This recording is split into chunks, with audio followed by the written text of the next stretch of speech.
All right, I'll tell you what. These are the lessons I've learned. Number one, measure twice and cut once.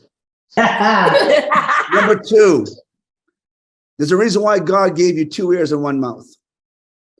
Number three, if someone says that something might not be safe, address it and be okay with it. Don't just sit there going, no, it's not a big deal. And then here's my final thing that I've learned as a stunt coordinator. Don't push it. If you got it, move on. That's when you get hurt. I love that. I love that. Love that. Yeah. I love that. Yeah.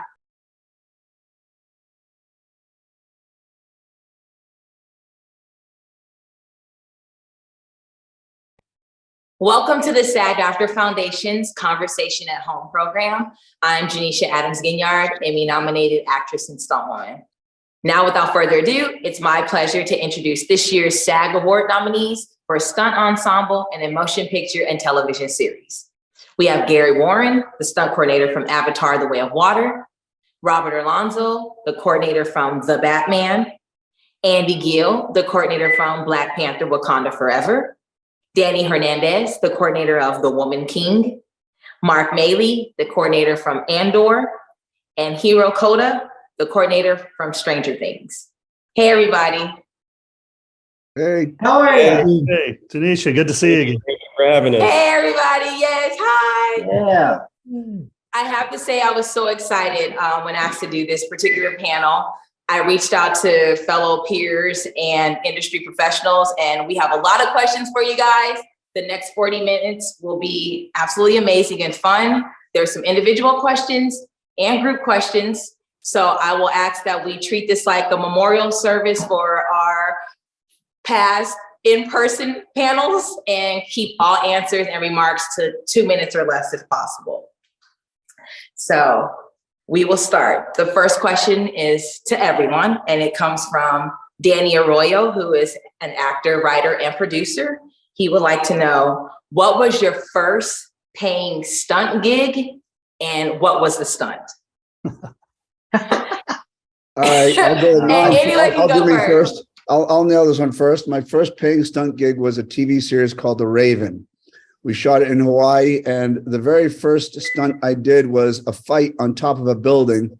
And the actor was going to push me over to the side of the building, so they had me wired off. And it was my introduction to the stunt world. So that was my first introduction in the world. Did that get you your SAG card? That got me my SAG card, yes. Wow, okay. Nice. I'll go next. I go way back. 1982 on a show called Knight Rider. Oh, and yeah. My first wow. My first gig, I had to ride a motorcycle, and Knight Rider car does a 90 in front of me, and I hit the side of the Knight Rider car, go over the hood and down a hill. And that's how I got my SAG card. Wow. You were already doing car stunts. Yeah, well, motorcycle stunts, which took me into car stunts. Car stunts. Yeah. Wow, Andy. Yeah. Who's next? I'll go. First introduction was working on a movie called Burn, Hollywood Burn. Just did like a small fight scene in the background with Jackie Chan in the foreground. And that was my first introduction. Nothing big like these guys, as an introduction, but that was my first ever introduction to actual camera on set with actors. Wow. And I have a question. You said you were on the set with Jackie Chan? Yes, this was a long time ago. Yeah. Wow. Very cool. Yeah. I'll go next. I got my SAG card when I was 12 doing a national high C drink commercial. Wow. That's how I got my SAG card. But my father trained Cheryl Wheeler, and Shane Dixon was married to her way back, way back, who took me to a movie set. And I saw a bunch of you amazing Unlimited folks out there doing all kinds of stuff. And that was like, I'm going to be a stuntman. That's all I want to do. I've known that since I was 12 years old. And pursued that when I was 16, turning 17, trying to figure out how this business worked, which is crazy. But Ended up getting some really low budget Roger Corman films, doing some stunt work with some fights / acting. And then I got into the Power Rangers from the first season through the first 7 seasons of Power Rangers. And that's sort of, I guess, how that everything sort of took off from there. Very cool, Hiro. I have to say, you were my first coordinator for stunts for a TV show. Oh yeah, that's right. Yes. Yeah. Yes. Wow. Hell yeah. And I know we have one more answer waiting, right?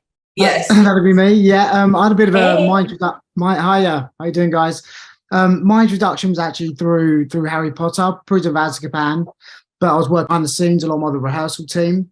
But my first paid on camera stunt would have been on Troy out in Malta. And I was being thrown down a staircase as Brad Pitt was running up.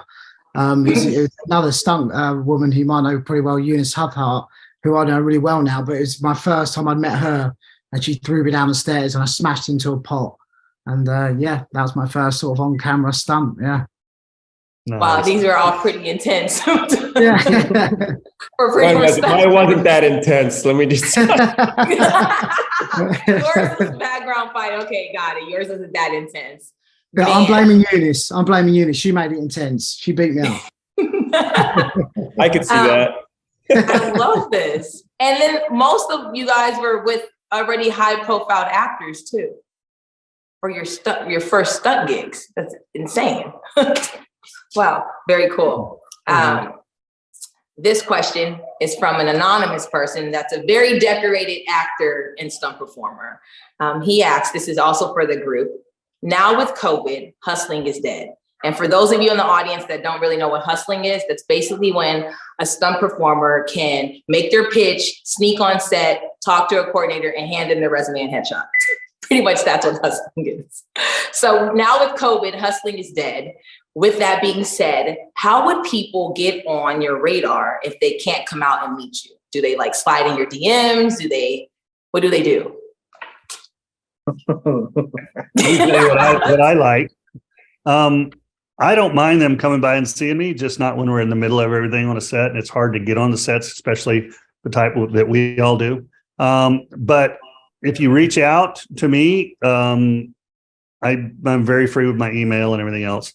There's a lot of people that want to know how to get in, want a little bit of it in. I'm glad to take their stuff. If you put it online, that's where a lot of the times I'll find it, or my daughter, which is my assistant, she finds it. She looks up all the emails, all the TikToks, everything else, and finds all the stuff online. And so any way you can get your information to the coordinator, bar bothering them on set and keep them from doing what they're doing, it's great for me. The more information I have about the stunt players that are available out there that may have the talent I need, just helps me in the long run. Totally. Yeah. Yeah. Email. I think is a really great way to get direct contact. Obviously, there's different platforms out there now where people can put their stuff.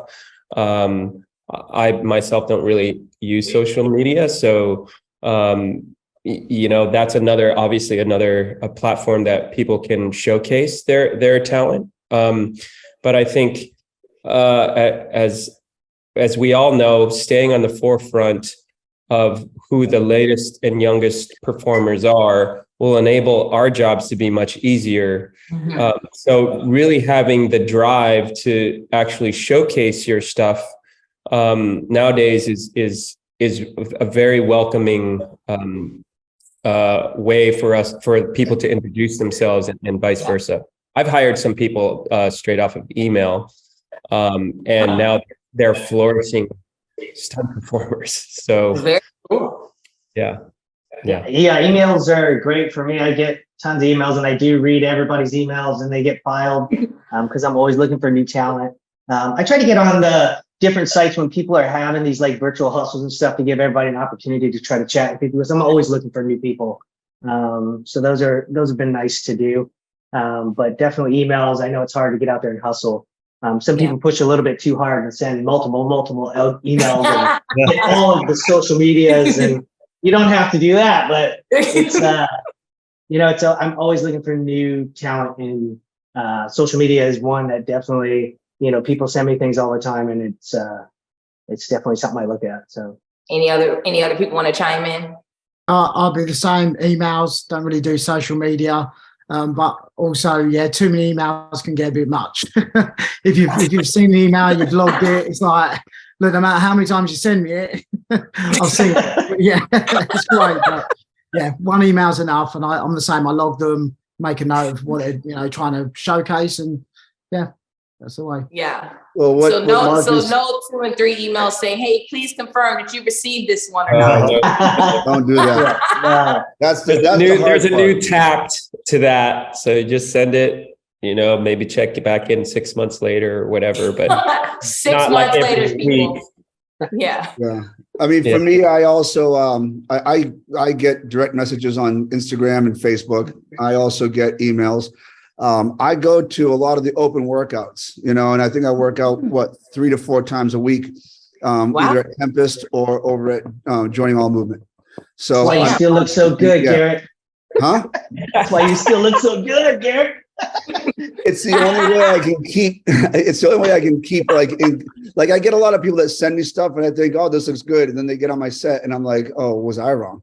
So when I get to go to the open workouts, I actually get to have a step up, because then I can deal with people and I can see how they adapt. And one of the bigger problems for us is not just whether or not someone can do something, it's whether they can be directed, if they're pliable. If you say, all right, do this one, don't look so crazy this time, so that's what that's a great point. Yeah, taking direction. That's a really good point, because a lot of times people send their reels, and the person I actually hired off of an email, I said, that's great that you put all this together, but I just don't know how many takes it took you to get that. Yeah. So what I like to do is gauge a person's aptitude and how fast they can do something. And like Garrett said, if they are directable, and willing to learn. So I think that's a really good point.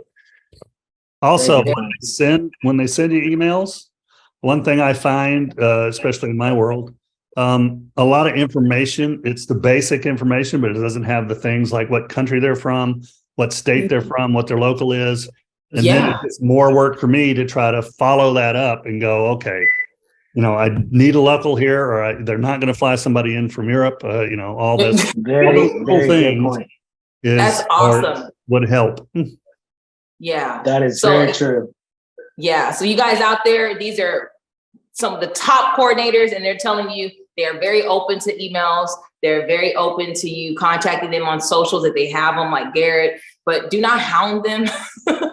Don't stalk them. And then make sure you have all of the information, like where you're located, your name, your height, your weight, things like that, because you don't want to give them more work.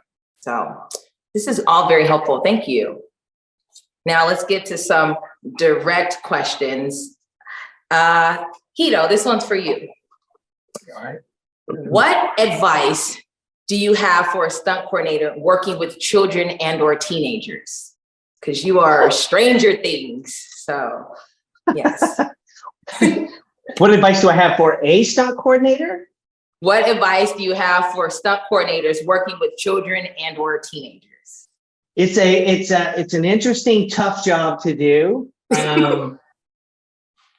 With children, I love it. I've done a lot of children television shows and features and stuff like that, and worked a lot with kids. So it's a lot of fun, and finding people. I mean, there's recently, because on the show I'm doing right now, specifically has a couple of kids that I have to double. So I've started looking for some kid doubles, and there's quite a few out there now than there was many years ago. Stranger Things has changed over the years because those kids have grown from like little bitty things to like they're grown adults now, still playing kid. So over the years, it's kind of changed with them as we've gone through the seasons. But advice with kids, it's just you need to. I don't. That's a tough question. Man, he's just firing these off. You like that? You see that? I'm going to take your advice on that. But yeah, you like that advice? That's good advice, right?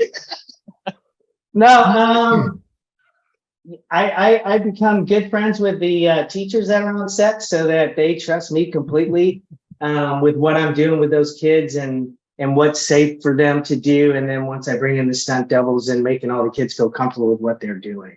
So, because there's a lot of different studios are very different with how much kids can do as well. It depends on the studio, on what they'll allow. Have you ever had like any of the kids like cry? Have you had to deal with them maybe breaking out into tears or anything like that? No, most of the kids, when I've worked with them, once they get to come over and play with the stunt team, it's like the coolest thing for them ever. And there's no crying, and I make it fun for them, and they feel safe. And as long as they feel safe and comfortable with what we're doing, I haven't had anybody cry yet, so it's been good. There's been some people get a little nervous with some of the stuff that we do, but they love it. They get a good kick out of coming over and being able to do the stunts with the stunt team. So that's always fun for them. Yeah. Very cool. Thank you. This is for Robert Alonso, the Batman. This question's for you. As someone who has trained fight scenes and coordinated for nearly 3 decades, are there any differences in choreographing a sequence for an action film versus like a superhero film? Is there any difference? Yeah, is there a difference from just an action film versus like a superhero film?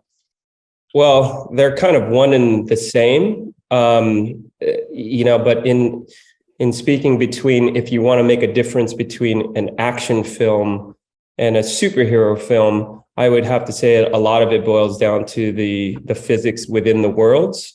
The physics within the world of something of a superhero where someone's flying or someone has rays coming out of their hand versus an action film that is more grounded, raw, and gritty with the use of guns and physical movement.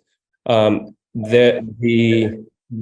just take each of the projects and you talk about them and you discuss them in the vein of what the physical rules of authenticity are in those worlds. So if someone's flying, then you obviously, what are the dynamics of flying, right? If someone's shooting guns and is highly proficient at it, what are the quickest ways that you get into the mentality of a shooter, or how they reload, or different elements of a superhero movie, because a Batman was a very grounded superhero movie, right? So, but it was very different than, say, The Flash, where they're completely different abilities. One is very human, very raw, gritty, and visceral, and one their superhero power is speed and lightning bolts and energy. So you kind of play with elements of time and space in one of them, which is kind of more fantastical.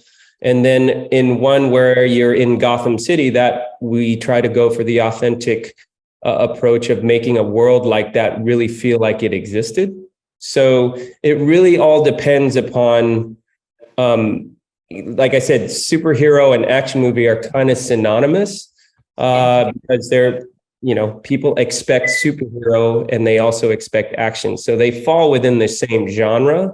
Yes. I don't know if superhero is a subgenre, but, I feel that it really depends upon the script and the rules of the world that really kind of lead where you're going to go in regards to your approach to the action. With the Batman, this is my own personal question. Which character did you have the most fun choreographing action sequences for? The title speaks for itself. I mean, the Batman, when I first got asked to do the movie, I was asked what kind of Batman would I like to do, given the fact that there were other Batmans in the past, obviously dating back to the 1960s, and then you look at the growth of what the fantastical type of Batmans were in the past, obviously with the Tim Burtons, and then how they kind of elevated themselves towards the Nolans.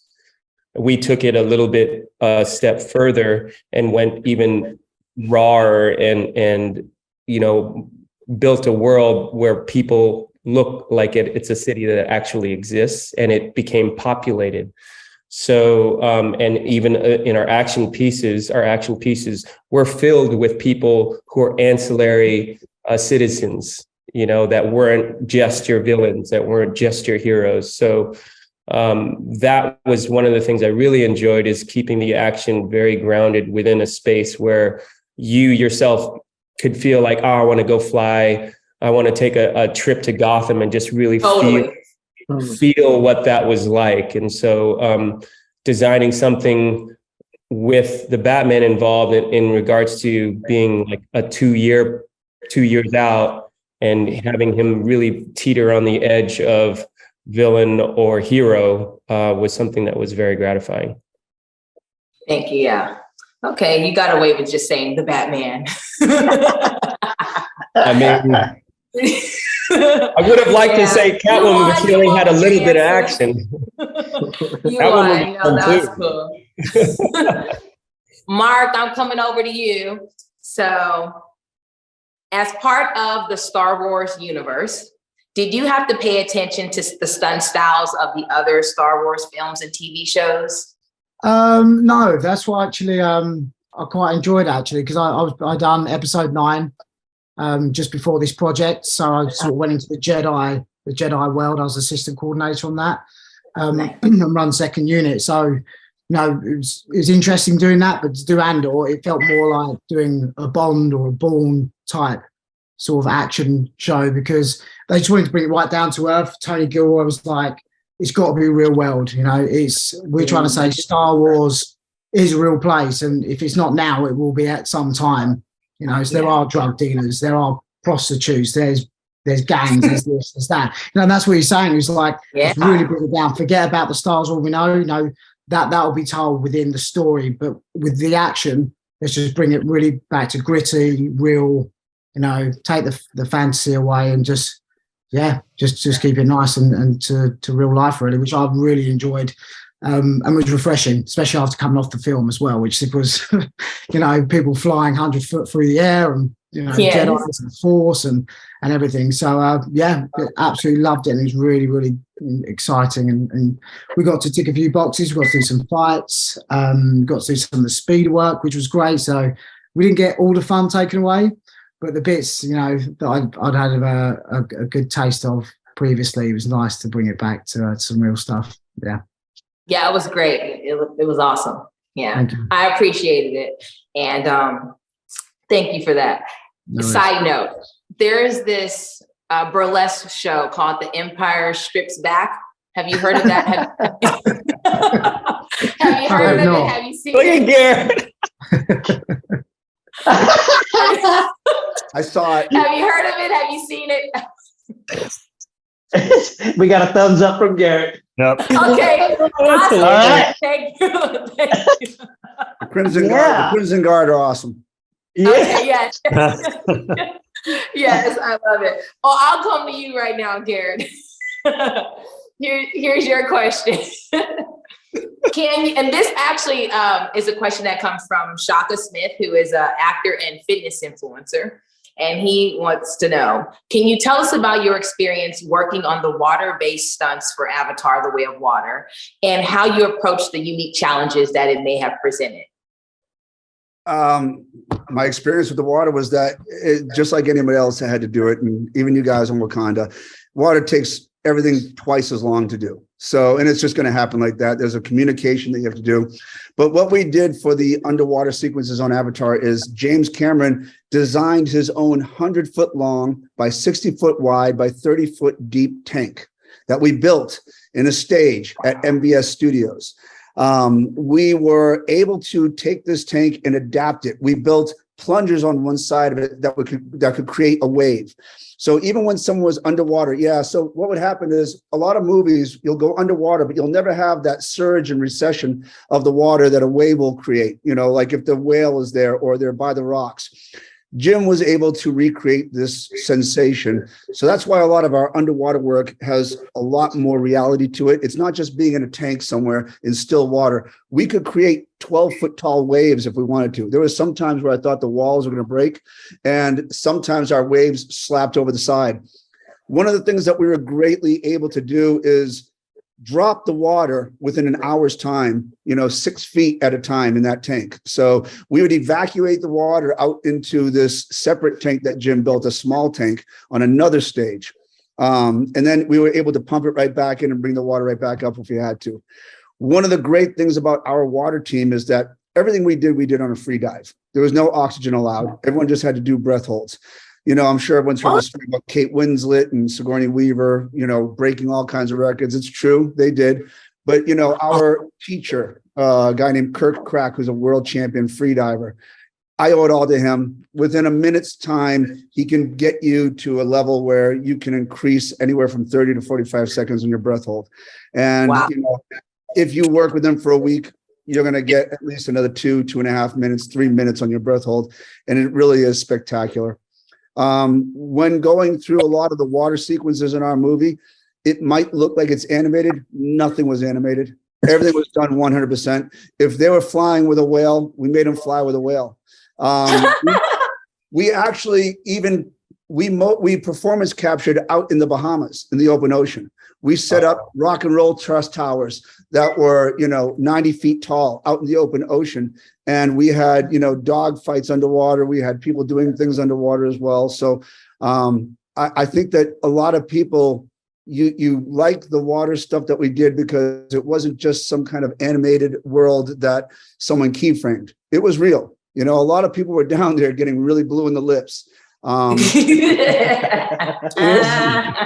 you guys know, I'm sure Andy knows on Wakanda, get blue in the lips, your safety diver is going to say, you got to give him a break. One of the things that most people don't know is the 0G section in the beginning of our movie. We did some of that underwater too. Wow. Makes sense. Yeah. So we did a combination of wires, so we had all the people in the background on wires doing things. And then Jim had us do it one more time underwater. And we did a combination plate. What you see, the final product on the movie, is a combination between the wire work that we did, where people are talking, they're saying, suction and stuff like that, to the water section where the people in the background just pulling the creatures out. So, the avatars you see coming out of the diaphragms were all 9 foot tall, puppeteered, things that we were trying to maneuver, whether it be underwater or on wires. Hey, Danny. It's nice seeing you again. Good to see you too, Janeshia. Yes. So I have a question for you. Why did you use Kali, a fight system out of the Philippines, for the Woman King? And then also, I know we talked a little bit about this. I just saw you. The fighting really stood out because each one of the warriors looked like they had their own style. How did you achieve that? Yeah, so we didn't just use Kali, but that was definitely one of the martial arts that we did interpret into the choreography. We took a different martial arts, like a little bit from Japanese, some judo, of course, to Kali, because you're using multiple weapons like Lashana did on her character. But we also use like wushu, a little bit of the African fighting style, South African style, like the Shaka Zulu with the spear for Sheila. But it's mostly like a hybrid sort of thing. But yes, like we talked about before. So, we went, we want to create a different style for each character, right, to tell the story and to enhance that. So for doing that, I was talking to Gina Prince Bythewood, and understanding each character, the background, where they came from. Like Sheila was a little bit, really more into, we can say, religion, or I wouldn't say witchcraft, but I would say like her religious beliefs, and and going from there, and then just trying to make an understanding. Like, okay, well, for me, I think having the spear for her definitely represents that of let the yin and the yang, right? Like one part having the point end and the other part having the blunt end, where it's always an equal force. So it was not more so for her to to totally dominate and kill. Like she did have some kind of like understanding in human value. So from there, and then plus of her being tall and her attributes, it was really nice to see from the longer weapons and stuff. So it was a combination of that. Viola, she was, been in the Niska has been, in the trenches for many years. So we made her fighting style very precise, very specific and straight to the point. For Lashana's character, Azogi, her character, she was always trying to up one everybody. Always, she loves to, to have a challenge and to show off. So we made her fighting style, adding the collie with the multiple weapons and really showcasing like how badass she is. She's always something to prove. We felt like, and that. And for Tuso's character, coming up and using her attributes in her size, being small, and smaller in stature, but having, sheer determination and courage, and therefore always going forward, using the environment, using to ducking under, also her intelligence, being ahead of everything and using what she learned from using the rope, like we did in the beginning about tying knots and the importance of that. So, her tying the machete with the rope, to show her intelligence and to use that to increase the distance of her weapon, which was very unique. But yeah, I think I covered all the characters. Oh, the majority of them, yes. Yeah, no, and you really could see that on film too, how each one of the girls were just so different, but they were just bomb in their own way. And yeah, and I got to give it to them. I mean, like I said, none of them really had any kind of martial or action experience. Lashana did a little bit from the Bond, of course, and a little bit from Marvel, but nothing like what we see her in the Woman King. So, training these women, from ground one, from zero all the way up, it's very impressive. And like we were talking about before, it's it's you can always show the horse to the water, but to have them to drink it, they have to drink it, and they did. They were dedicated. I would say, as a collective, the most dedicated group of actors I've ever worked with. I mean, wow. It was amazing. Wow. How many hours a day did you guys put in? So we, with me, we started off slow. It's always a progressive thing. We never want to go out and totally, decimate them in the beginning because they don't want to come back anymore after that, right? They were like, oh, I'm not going to do that. So it's always a progressive thing. So we start from ground zero. We started for like, an hour and a half to 2 hours. And then from there, we progressively went more up to like 3.5 hours. We had about 2.5 months of preparation with them. But Viola and Tuso had a little bit more training, the most actually. They were training even a month prior to that privately, to get in the bodies in shape and getting them the basics and all that kind of stuff. And it was interesting because like Sheila and Lashana, they were, they're London based. So we had to reach out to some friends out there and get them going as well, prior to they reached us in California.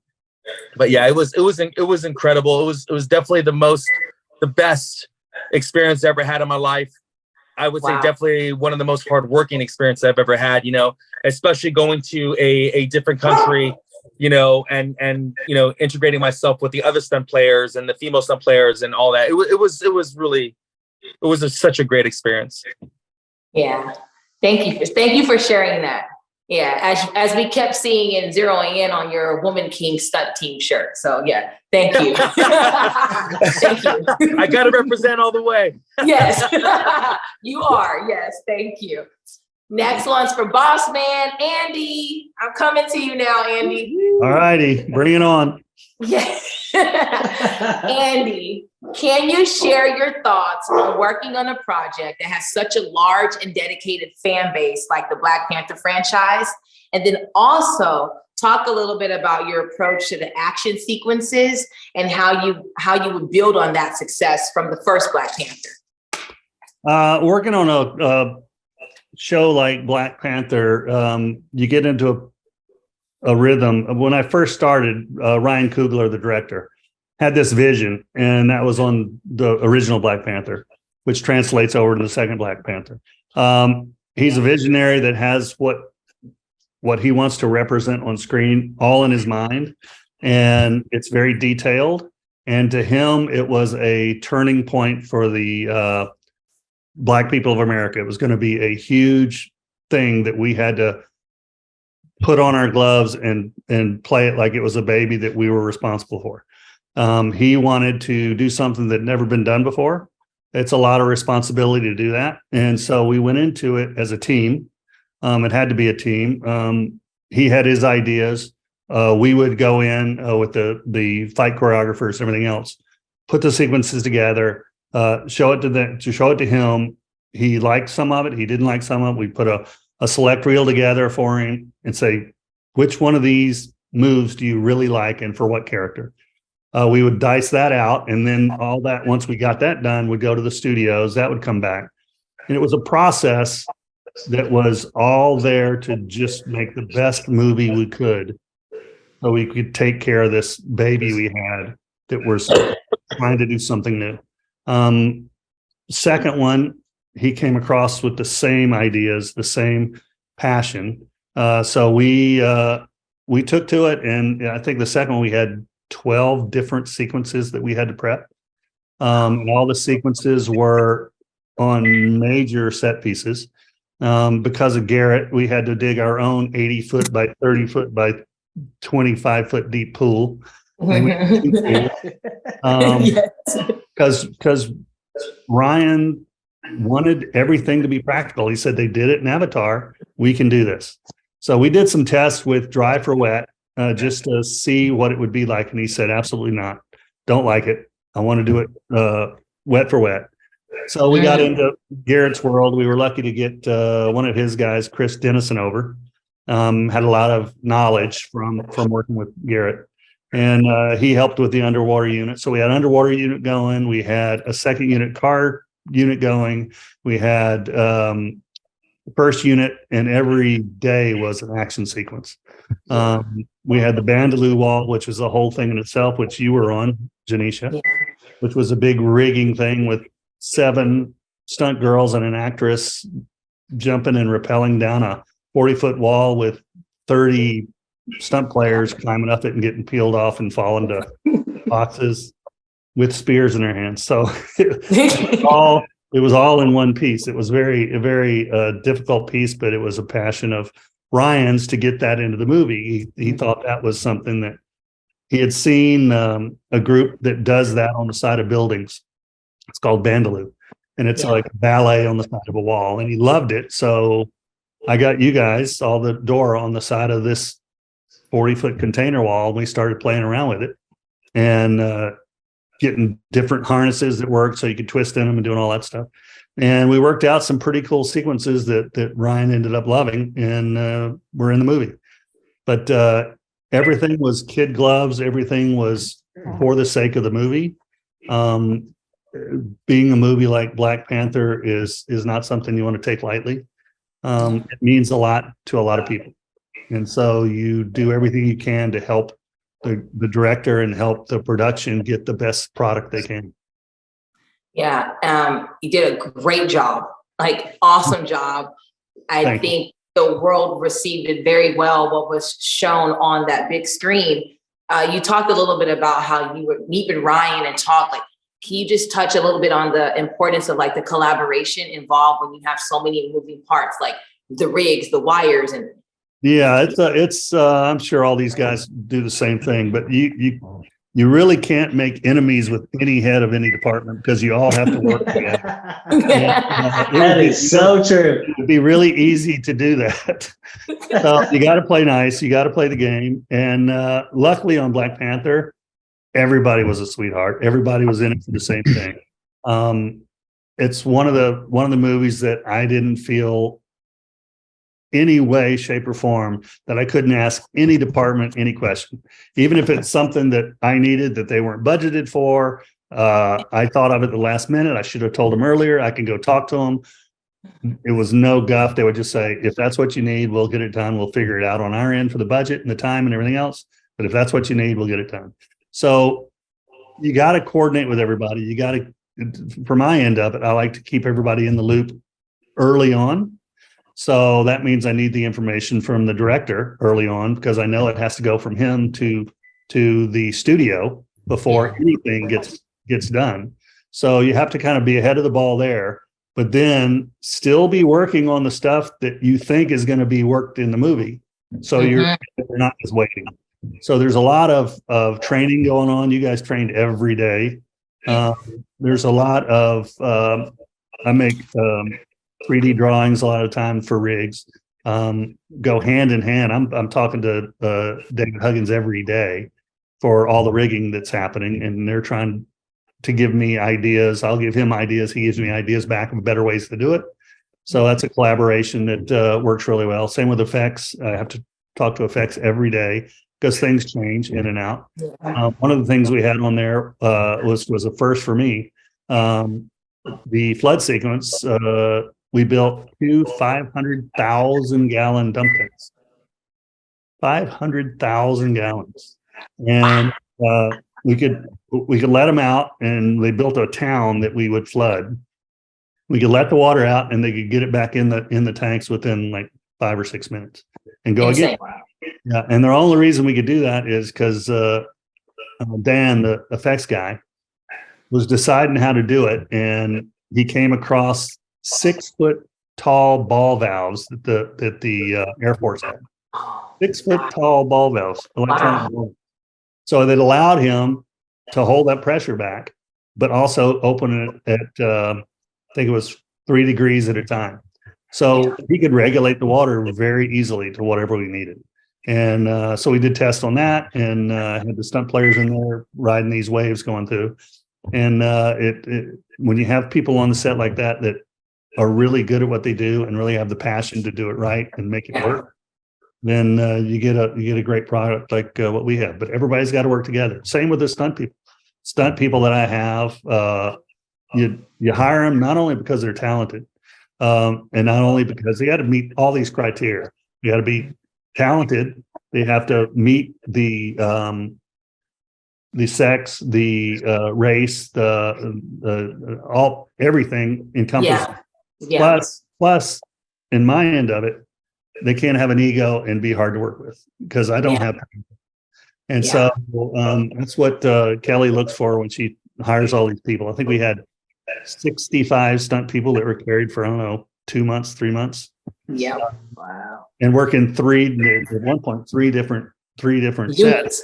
Yeah. Units in the same place. So, we get a call sheet at 10 at night, and all of a sudden Kelly had to go through it and go, okay, these people have to go to this set, these people have to go to these sets, but you said you need this one over here, and you need the double here, you need the double over there. So it's if nobody worked together and nobody talked, it wouldn't be doable.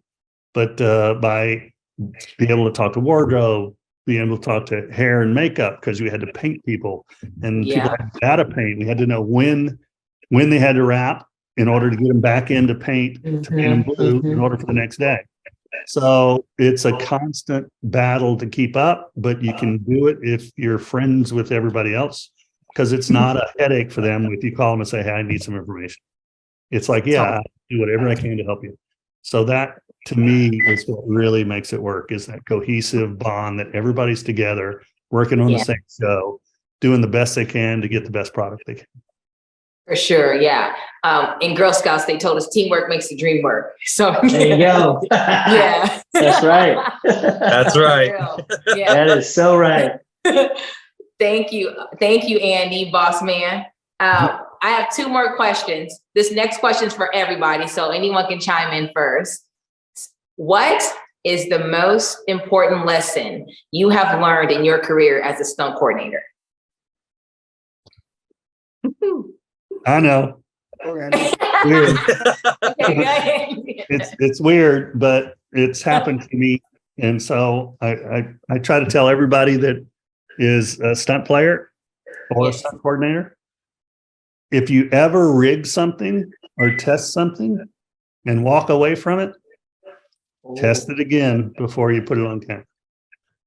100%. Things change. That's absolutely right. 100%. Yes. Stunts and safety that you don't know about that changed. That's right. For me, it was my wrist. and me and Kenny Bates rigged ourselves 5 lines coming out of a ceiling, and we're on them, rappelling down, shooting AR-15s. And so we do the shot. We come through these breakaway windows down, and it's inside a mall.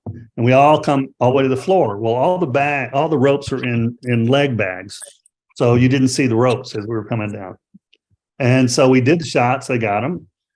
They told us to wrap the ropes back up in the bags. So Kenny and I went back up there, wrapped them all up, made it nice. Then second unit went away to do motorcycle work, which was all us that were on the line. So we're doing motorcycle work on the other end of this mall. When first unit is now there covering it. So then get a call, end of the day. We need the guys back on the line ASAP. Come on in. So you come in. I get on the line. Everybody gets on the line. In action, we're coming down. And about 15 feet from a marble floor, I run out of rope. Shattered my wrist, broke my tailbone, a bunch of other stuff. But I was okay. I went to the hospital. But come to find out, we walked away, and I didn't check it when I went back. They had dropped the ropes in so they could put an actor on my rope. And the director changed his mind that he didn't want him on the ground floor. He wanted him on this second level. So they dropped the rope in, put it in a carabiner, and he couldn't get out fast enough. So they just cut the rope. And then they wrapped it back up and they went on their business. Wow. And I got that rope. So always, if you walk away, check everything. Totally. 100%. Totally. I think also to that point, testing obviously is one of the major factors for safety, because we are the first line of defense for safety, right? And in conjunction with the lessons of safety that we all have and we always keep in mind, I think a very important thing that we as coordinators always really need is clear and concise communication, because without it, safety also goes out the window, right? But not only does safety go out the window, but there's different types of communication as a coordinator that you have to be able to deal with it. Like Andy said, dealing with different departments, right? Whether it's a budgetary communication, whether it's a safety communication, whether it's artistic, aesthetic communication, whether it's a story communication. So the communication on all fronts has to be clear, because if it's not clear, then obviously the obvious one is safety, but it's also ensuring that everybody is making the same movie. Because what happens is everybody has their interpretation as artists, which is great, because that's what makes this industry so great, is the ability to collaborate and the ability to bring your artistry to the table. But if someone is making a different movie than the director, then you have conflict. So it's really maintaining.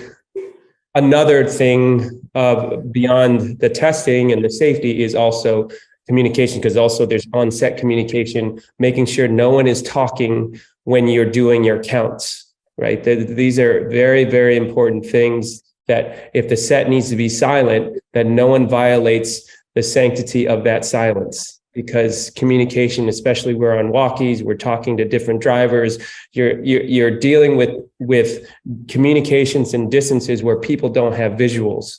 So clear communication on all fronts, making sure everybody is on the same page as you execute. I think that's one of the most valuable things that you can have on a set as a coordinator. Yeah, no, that's really good. If there's one thing I hate is when people are talking during the safety meeting, or there's someone at craft service or right at the crafty table opening up a bag of Doritos. And I'm like, yo, it's like, what are you doing? Can that wait? So no, we just want everybody to go home safe every night. Yes, that's what's important. Right. And if everybody's communicating on the same frequency, that will naturally happen. 100%, man. Yeah. That's good, Rob. That's good. Okay, who's next? I want to hear y'all. I want to hear what you, Hiro. I want to hear what your important lesson is. I mean, they touched on two of the most important things that are, I agree with both of them, and have learned that from everything that my communication is like key with every department on what we're doing. So everybody is on board with what I'm trying to put together. Whether it's a small stunt or a big stunt.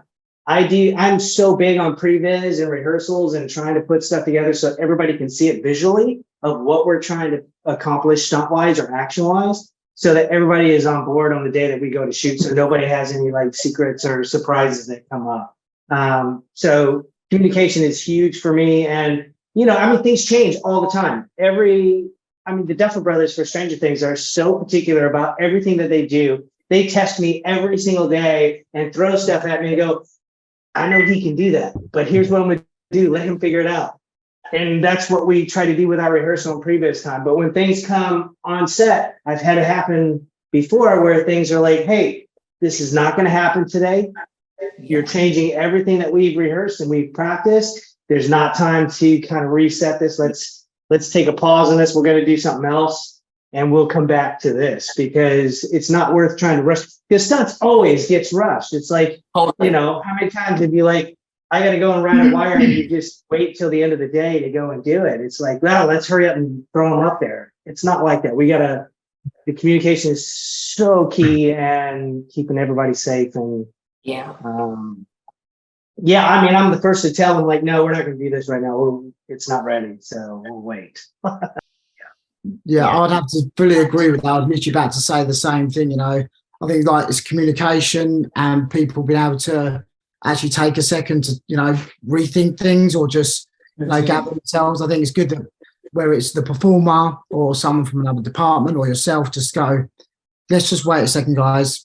Maybe something's not right here. Let's just, just regather our thoughts and just be able to just say we need some time or, maybe come back tomorrow to do it or give us an hour, but that can come from anyone, from the performer, from another department, and everyone should be listening to everyone, because the work, we've all been there. It normally happens where someone's been rushed or someone was too scared to say, I don't know if this is right or, this doesn't feel like the same as what we've done earlier on rehearsals. So, yeah, I fully agree with what everyone's saying there.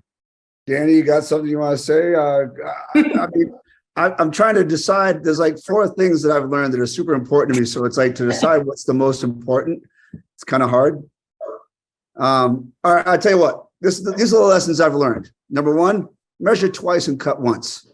Number 2, there's a reason why God gave you 2 ears and 1 mouth. Number 3, if someone says that something might not be safe, address it and be okay with it. Don't just sit there going, no, it's not a big deal. I've had many people say, don't you want to put a pad over in this corner? And I'm like, the guy's falling. You know what? I'll put the pad in just for the hell of it. If someone says something, don't have an ego. Go ahead. Put some pads down. If someone says, don't you think you should put a wire on that guy up there? Even if he's not near the edge and you say, don't worry, he's not going to fall. Once someone says something, you might as well do it, because now if something happens and you didn't do it, you're going to be, wishing you did, and totally. Then nice. Yeah, absolutely. Yeah. And then here's my final thing that I've learned as a stunt coordinator. Don't push it. If you got it, move on. That's when you get hurt.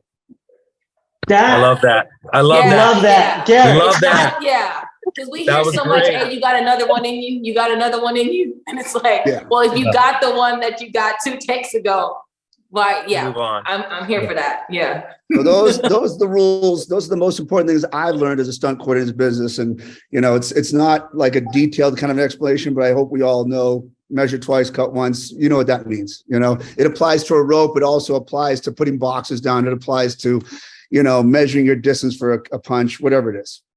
100%, Garrett. Very 100%, cool. Garrett, man. Everything's all covered right there. Absolutely. Danny, I know. I was like, I don't know how to go on out of that. I mean, that's all covered. It's pretty much what it is, I think there's another one that probably that I think, being in the business for as long as we have been to this point, Andy, you are, been in the business the longest.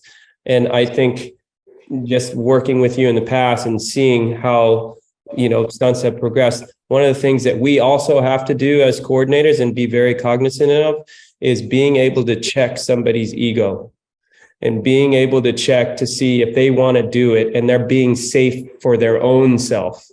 Because a lot of times that people want to do another one because they think they can do it better. To what Garrett was saying, if you have it, you can move on. But sometimes we also, coming from a performer background, we understand the desire to want to go again.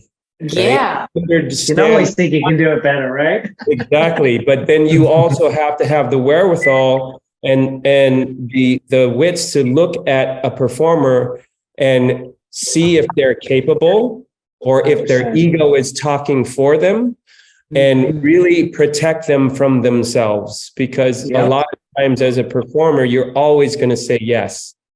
Always. That's what you're trained to do. You are conditioned to say yes. As a coordinator, you should be conditioned to counteract that yes with a no, with an appropriate and safe no. And I think that's one of the things that is really crucial for a coordinator to do, is to really protect his performers. Because sometimes they are just letting their egos going, I can do it. I can hold my breath for another 30 seconds. Next thing you know, he's got nitrogen narcosis and he's out. So it's just these things that I think through time, you just, as when you have it, and it was great. I know you could probably do a better one, but let's err on the side of safety. Yeah. Total. Well, you just got it. Let's move on. Okay. Yes. Yeah. Thank you. I will tell you what, I do have one thing. This doesn't go to stunts now. Here's one thing I learned that James Mangold taught me too, and this is as a filmmaker. This is the most important thing I learned. Once I get something, I do it one more time faster.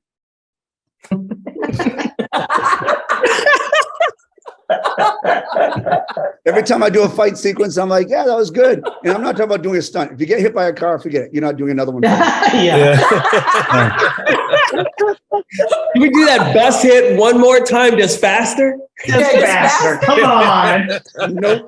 That goes back to my other rule. Don't push it. But if I do a scene where I have a guy coming through a room and he's like fighting some people, I'm like, hey, just for the heck of it, let's do one more. Don't go nuts. Just try to be a little bit quicker with how you guys did it, And chances are 9 out of 10 times I've actually used that in the final edit versus the other ones. Wow. This was awesome. You can thank James Mangold for that one. Thank you. So this is our final question. First of all, thank you guys so much. This has been great. I've thoroughly enjoyed our conversation, and I know the audience will too. Final question, because I think we can all agree that each of your projects are widely popular. They have these awesome storylines and pretty dope action sequences. So if you can't win, then who, right? So I'm going to start with the TV coordinators. So if you didn't know who was in your category, the stunt ensemble in a TV series is Andor, The Boys, House of Dragon, Lord of the Rings, The Ring of Powers, and Stranger Things.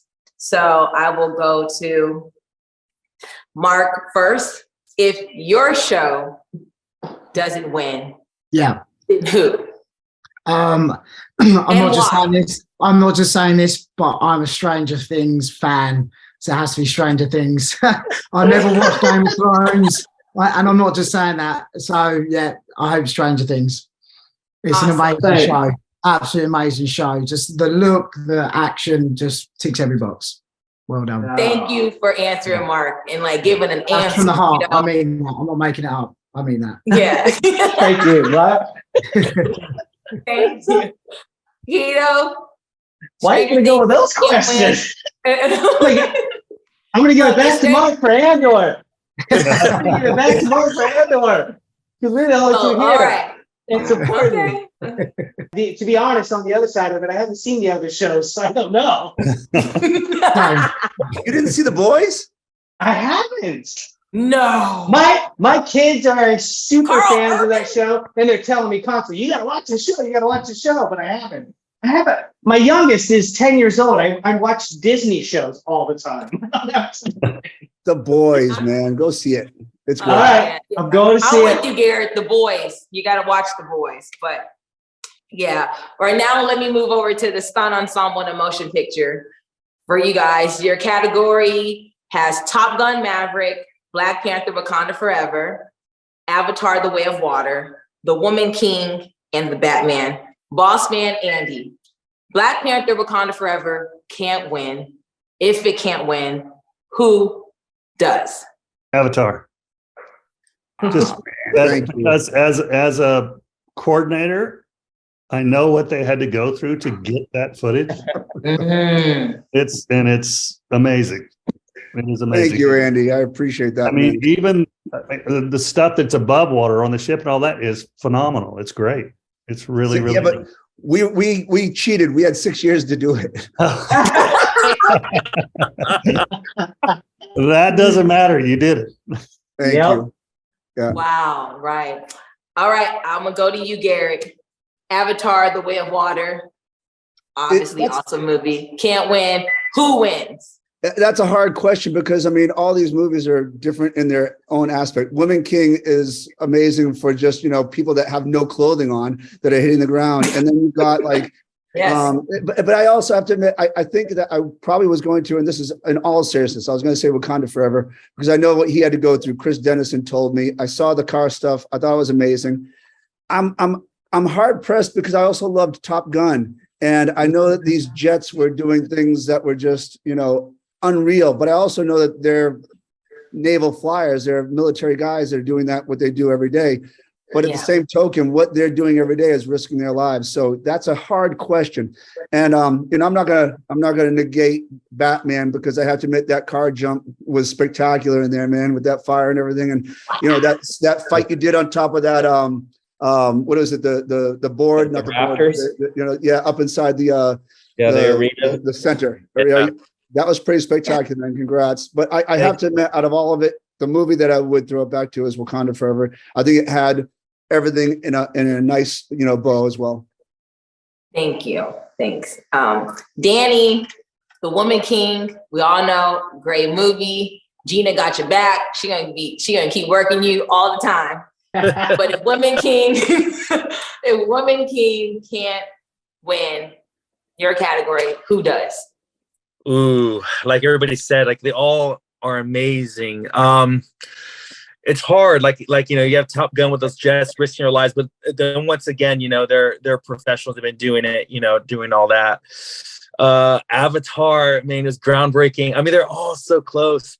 I would have to throw it back to, in all seriousness, I would have to say Wakanda Forever. I think that with the car chases, it's like the whole ensemble of it in terms of stunts, it's like all there, like with the cars and the fights and the wires and the fire, and the water work, it's just, it felt like it was like a total whole spectrum of that as well. But like I said, like they're all unique and they're all special and spectacular. And you kidding me? These are like all my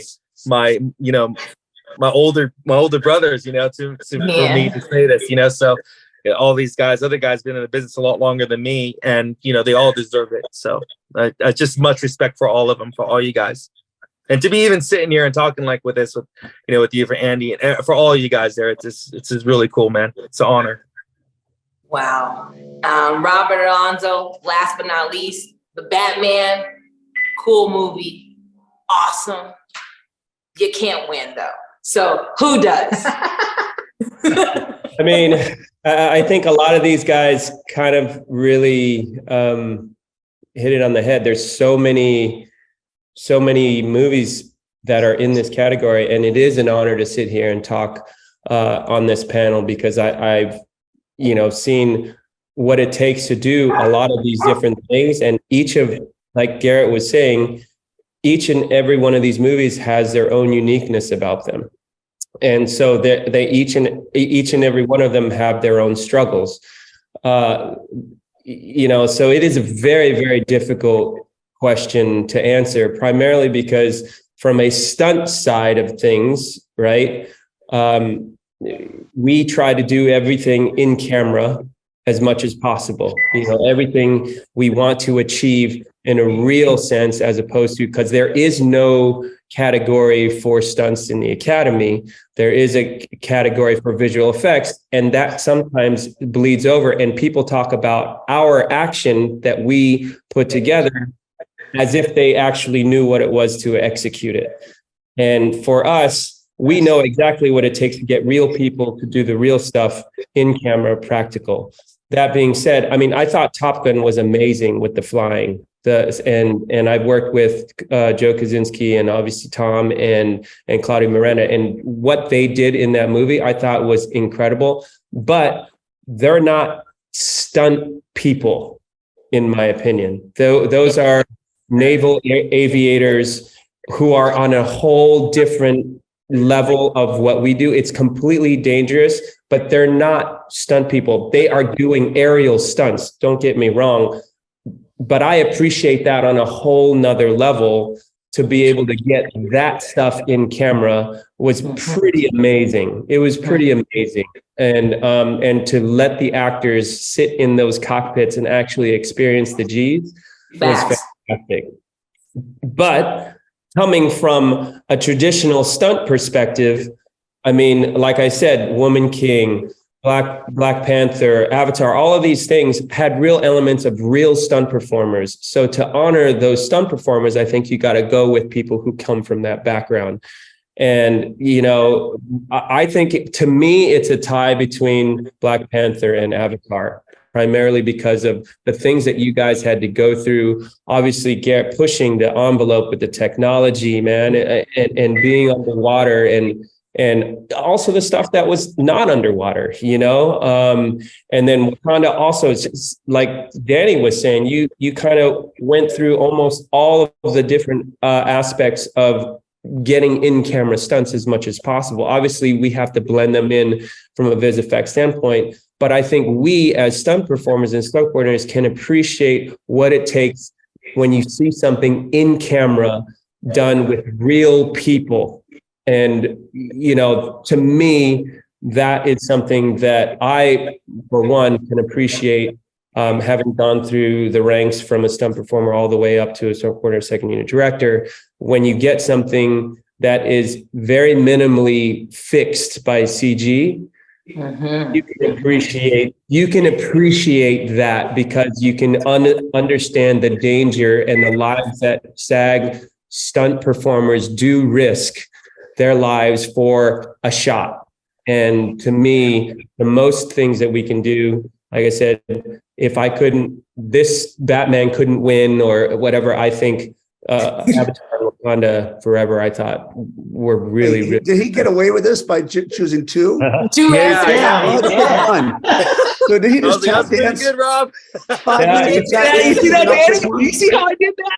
Pick one, Rob. Yeah. Janeshia, to be honest, this entire panel, everything that's on this board is just incredibly talented folks. It's too hard to like pick. That was like a tough question, that last one you picked. Yeah. You can't tap dance. We all had to pick Come one. on, man. Yeah. You got out of that one though. Wait, I I thought that was a very good answer. No, it was. I'll tell you what, that was a great answer, because it spoke to something that we had to do. And something that a lot of people don't know is in Avatar, even the creatures were human beings, were stunt performers. So the Elu was actually a guy named Mike Avery, and he was on a jet propelled machine underwater doing like 20 knots and holding his breath and almost, you know, running into like wave machines. And yeah, God bless him, he was crazy. But we had people playing the whales too. All the Tulkun, when they come back and they're coming up and they're slapping their fins. That's all the underwater performers from Cirque du Soleil.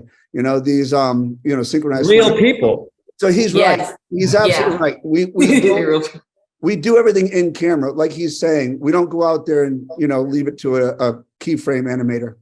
Right. Yeah, and to his point, it is in camera. It's just a different type of camera, right? It's all on camera, but it's a different technology. And so there's still people who are doing risky things, right? And the planning that it takes for all that. And that's why I said Wakanda Forever, because you guys also did underwater stuff and then blended it with stuff hanging on the walls and the cars. So it's so hard, because we can appreciate what it takes to accomplish and achieve things with real people. Even though it's a different camera, it's still with real people. So as much as I love Top Gun, And I think it's amazing. It's one of the best movies of the year. And I thought what they achieved was fantastic. But could I tell you who was one of those pilots? They don't come from they're not a SAG stunt performer. Not to say that they couldn't be. Awesome. I appreciate your answers. Yeah. Garrett is pushing me to answer, man. No. Alonso, have you picked anybody? No. All I know is that you're running for president of the United States next year. That's what we do. You are one diplomat. You know that? You are. Yeah. You guys, look, you guys are absolutely amazing, super talented. Funny, I hope people get to see like the human side of y'all, because I know people get afraid to like, confront a coordinator, but you guys are actually just awesome and funny, and I people will be able to see this, and this is going to be great. So I want to just thank you, right, on behalf of the SAG-AFTRA Foundation. I want to thank you guys for sharing your experiences, your process, and your craft with your fellow performers. So thank you, and for taking the time out and talking with me and chit-chatting. This was awesome. Thank you guys so much. Thank you, Janeshia. Congrats to everybody. Yeah. Awesome work, guys.